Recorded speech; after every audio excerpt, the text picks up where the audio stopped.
नमस्कार। कभी सोचा है कि जब कोई क्राइम होता है तो अदालत में सरकार की तरफ से या कहें कि स्टेट की तरफ से केस कौन लड़ता है? भाई यही सवाल हमें सीधा लेकर जाता है भारतीय नागरिक सुरक्षा संहिता 2030 की धारा 19 और 20 पर। देखिए ये जो धाराएं हैं ना, ये पब्लिक प्रोसिक्यूशन यानी लोक अभियोजन की पूरी व्यवस्था की, आप कह सकते हैं कि उसकी बुनियाद है। तो चलिए आज इसी को एकदम आसान भाषा में समझते हैं। तो शुरुआत करते हैं इसी बेसिक सवाल से। देखिए, जब भी कोई अपराध होता है तो ऐसा माना जाता है कि वो सिर्फ किसी एक इंसान के खिलाफ नहीं बल्कि पूरे समाज के खिलाफ हुआ है। तो फिर ऐसे में कोर्ट में सरकार का मतलब स्टेट का पक्ष कौन रखेगा? भाई इसी का जवाब छिपा है इन सेक्शंस में जो हमें पब्लिक प्रोसिक्यूटर्स यानी सरकारी वकीलों की दुनिया से मिलाते हैं। तो आज का हमारा सफर कैसा रहेगा? सबसे पहले हम समझेंगे कि ये सहायक लोक अभियोजक कौन होते हैं। फिर हम जरा ऊपर के लेवल पर चलेंगे और राज्य स्तर पर जो अभियोजन निदेशालय बना है उसका स्ट्रक्चर और पावर्स देखेंगे। और हाँ, आखिर में एग्जाम के लिहाज से जो सबसे जरूरी बातें हैं उनको फटाफट रिवाइज भी करेंगे। तो चलिए शुरू करते हैं धारा 19 से। ये सेक्शन हमें बताता है सहायक लोक अभियोजकों के बारे में। ये वो लोग हैं जो मैजिस्ट्रेट की अदालतों में आप कह सकते हैं कि स्टेट के लीगल रिप्रेजेंटेटिव होते हैं। और सच कहूं तो इन्हें हमारी न्याय व्यवस्था की नींव कहना बिल्कुल भी गलत नहीं होगा। तो ये सहायक लोक अभियोजक, जिनको हम शॉर्ट में एपीपी भी कहते हैं, आखिर ये होते कौन हैं? देखिए, एकदम सीधे साधे शब्दों में कहें तो ये वो सरकारी वकील हैं जो मजिस्ट्रेट की कोर्ट्स में केस लड़ते हैं। इनका मेन काम ये सुनिश्चित करना है कि सरकार का पक्ष एकदम मजबूती के साथ रखा जाए। अच्छा, तो सवाल ये उठता है कि इनको अपॉइंट कौन करता है? देखिए, कानून बड़ा साफ है। जो राज्य सरकार है वो हर जिले की मैजिस्ट्रेट कोर्ट के लिए एपीपी अपॉइंट करती है। लेकिन साथ ही केंद्र सरकार को भी ये पावर दी गई है कि वो किसी स्पेशल केस या कुछ खास तरह के केसेस के लिए अपना एपीपी अपॉइंट कर सकती है। पर एक मिनट, जरा सोचिए, अगर किसी खास केस के लिए जो एपी अपॉइंट किया गया है वो मौजूद ही ना हो, तब क्या होगा? क्या कोर्ट की कार्यवाही रुक जाएगी? जी नहीं, हमारे कानून में ना ऐसी सिचुएशन के लिए भी एक बहुत खास प्रोविजन दिया गया है। ऐसी किसी भी स्पेशल सिचुएशन के लिए कानून ने जिला मजिस्ट्रेट यानी हमारे डीएम साहब को एक स्पेशल पावर दी है। वो किसी भी दूसरे व्यक्ति को उस एक केस के लिए टेम्पररी एपीपी अपॉइंट कर सकते हैं। बस एक शर्त है, उन्हें 14 दिन पहले राज्य सरकार को इसका नोटिस देना होगा। और हाँ, ये अपॉइंटमेंट सिर्फ और सिर्फ उसी एक केस के लिए वैलिड होगी।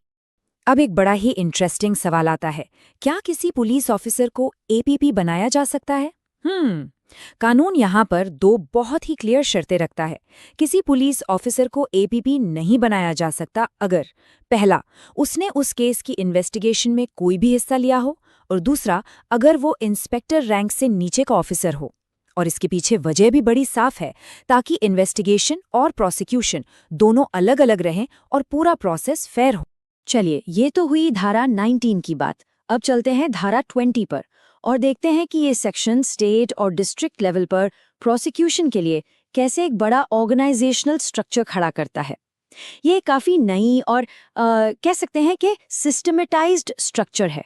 तो धारा 20 का जो मेन मकसद है वो है स्टेट लेवल पर एक अभियोजन निदेशालय बनाना, जिसे इंग्लिश में कहते हैं डायरेक्टरेट ऑफ प्रोसिक्यूशन।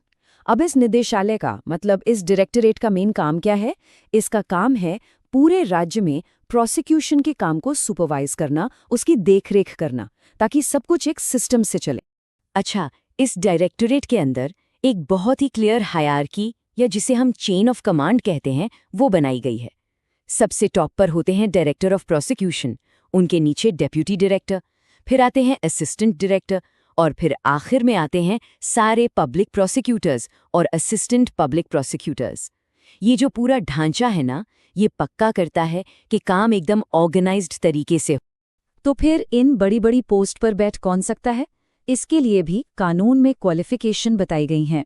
डायरेक्टर या डिप्यूटी डायरेक्टर बनने के लिए कम से कम 15 साल का वकालत का एक्सपीरियंस या फिर सेशन जज होने का अनुभव होना चाहिए। वहीं असिस्टेंट डायरेक्टर के पद के लिए 7 साल का वकालत का एक्सपीरियंस या फिर फर्स्ट क्लास मजिस्ट्रेट का अनुभव जरूरी है। चलिए अब ये देखते हैं कि इस डायरेक्टरेट के अंदर किसकी क्या जिम्मेदारी है, मतलब किसके पास क्या पावर्स हैं और कौन किस तरह के केसेस को देखेगा।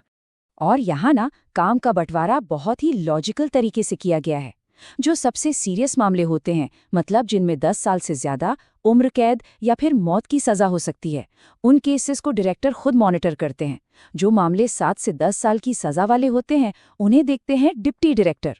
और 7 साल से कम सजा वाले मामलों की निगरानी असिस्टेंट डायरेक्टर के जिम्मे होती है।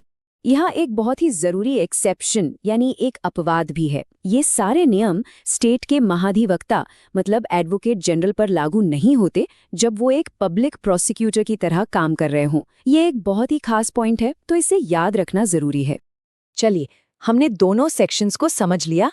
अब आगे बढ़ते हैं और देखते हैं कि एग्जाम के नजरिए से इन दोनों धाराओं में से कौन से मुख्य बिंदु हैं जो हमें पता होने ही चाहिए। एक तरह से ये हमारा क्विक रिवीजन होगा।